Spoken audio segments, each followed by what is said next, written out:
I say get them all. You got to have a bunch of reference books. Entomology book, a dictionary with the etymology brackets, Hebrew lexicon, your strong concordance, and then, metaphysical, Bible dictionary. You look up names, places. And that's another thing. If it's a place, you want to figure out what that place is. Get a feel for it. Look it up in the Bible dictionary. You can't have enough dictionary. It's pieces to a puzzle. And until you start breaking some of the pieces down, you don't know how the puzzle gonna fit.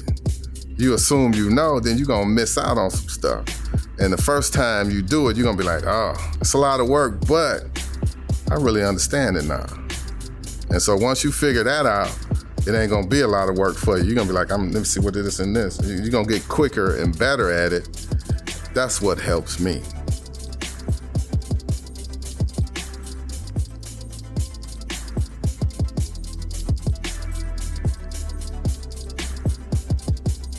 Studying, like I say, since day one, I've always been curious, and being born in the 70s, right, coming up as a baby in the 70s, and more or less a teenager in the 80s, and in the hip hop culture, like I say, and so-called conscious rap, and things of that nature, I was always interested in learning. And so, ironically, when I got out of high school, I wanted to learn more. It's like it's so much I didn't learn. You know what I'm saying? So I felt the need. I needed to catch up. When I'm studying the Quran, I basically, you got your dictionary. You want a good dictionary with the etymology brackets, and of course you got your Strong's Concordance or your Hebrew lexicon. To study your Hebrew. And, of course, the Strong Concordance, you got your Hebrew and your Greek. And so that with a basic dictionary, for starters. You know what I'm saying? And reading and looking up words. You think you know what a word means? Don't assume you know what it means. Look it up, in context. Whether it's in the sentence, whether it's an adjective or a noun or adverb or whatever it is, whatever part of speech it is, you want to look it up in context and get that framework. Then you also want to look up the etymology of the word, find out the mother of the word, so to speak, the root word, and to get an understanding of what the word is through etymology. And what is it? What's the definition through context? You know what I'm saying? And believe it or not, that paints a different picture. You write those words down, and if it's a word in there that you don't understand, look that word up. It could send you on a journey. You could end up writing a bunch of words, definitions down, but at the same time, once you go over it and read it again, say a paragraph or a verse, like in the Quran, you break down one verse, you look up every word.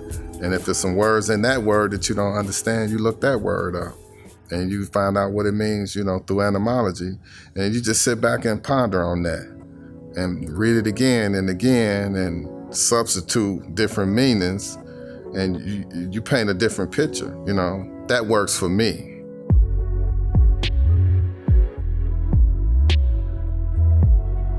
Just reading it just ain't gonna get it for me. I'm like, man, what that means? Some stuff I get, some stuff I don't get. And then you got parables, and what's parable? What's an allegory? You have to compare that to something. That's what a parable is. Compare it to what? You just figure this stuff out. And another thing about a parable is, certain things you compare it to, like the Bible. A lot of people throw away the Bible. What the prophet tells us, don't throw away your Bible. Your holy Bible, he referred to it as your holy Bible.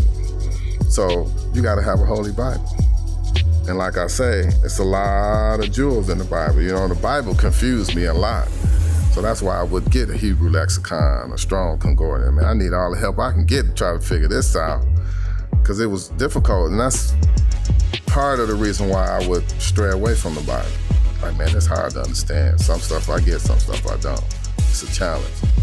But when you approach it from what I'm talking about, breaking it down, looking up the words, and then from the Moorish perspective, especially from the Moorish perspective, as far as, referencing the Quran and any holy book, you can go from and reference and find out what stuff means and get a better understanding, So that's for starters. Some people will criticize, but as far as entomology, it's like, oh, that ain't no good. It's like, how come it ain't? If the prophet say you got to get a good European education, part of that is understanding the language. Yeah, you got to get a etymology book, a regular dictionary with etymology brackets in it, and the dictionary tell you how to read it. And you got your Indo-European roots in the back of the book. And like I said, your dictionary tell you if you don't understand. Like I bought a Hebrew lexicon, and the Hebrew lexicon is based off the older Hebrew, and it got symbols and stuff in it.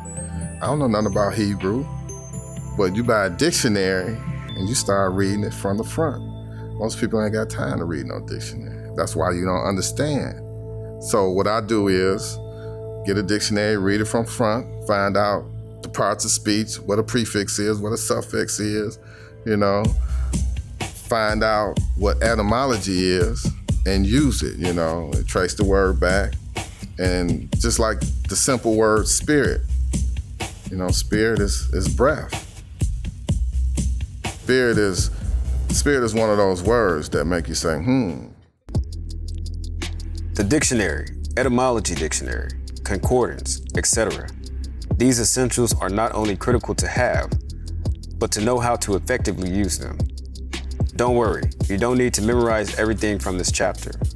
You can click on the link in the description below and download the study notes for this chapter for free. Using the exact notes from this video will definitely elevate your own studies.